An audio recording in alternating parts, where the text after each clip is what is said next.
алтын эрежени эске түшүрөбүз. Айтылган сөздөрдү аткарып, сабакка активдүү катышсаңар, мен ойлойм, бүгүнкү сабагыбыз максатына жетет. Анда алдыңарда баалоо критерийлери коюлган окуучулар ар бир этап боюнча өзүңөрдү баалап отурасыңар. Бүгүн бизге кайсы сабак балдар? Кыргыз адабияты сабагы. Үйгө тапшырма эмне берилген? Насихат. Турар Кожомбердиев Апа поэмасын толук менен окуп келем, анан сонун нерселердин жатат. Эң жакшы.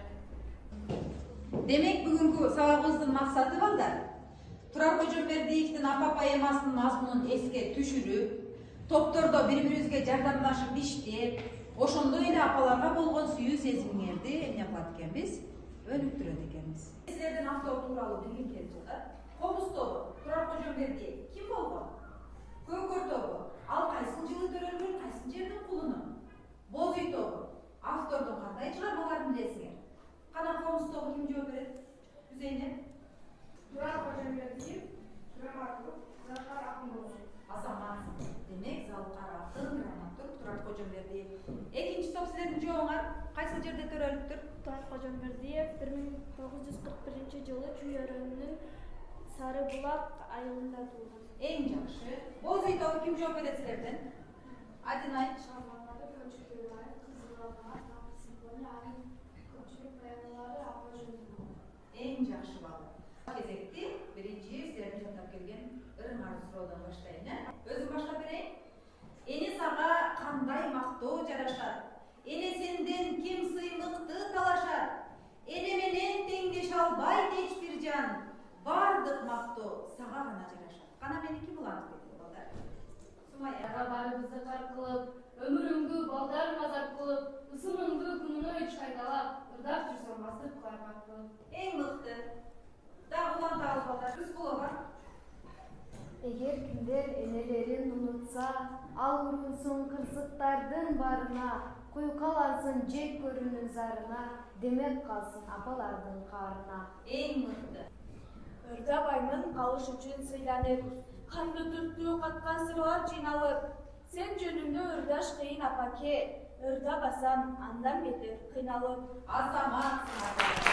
Силердин окуп түшүнүүңөрдү дагы бышыктоо максатында балдар, мен силерге суроо түзүп келгенмин. Анда көңүлүңөрдү ошол суроого бурса. Апа сыйлыгы толук окууга, бактоо көрүлөт. Көкөр тобу Рыскулова. Биринчинин үчүн Кайсыңыз?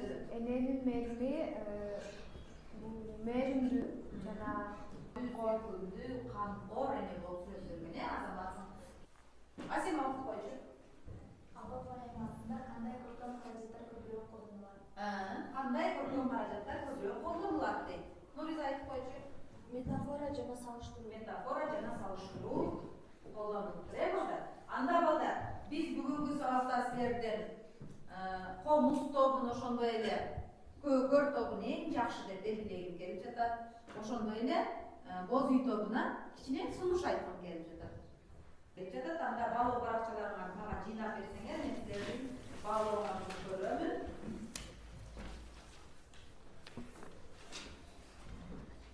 Демек биз бүгүнкү сабакта силер менен Залкар акын Турар Кожомбердиевдин Апа поэмасын жыйынтыктап алдык.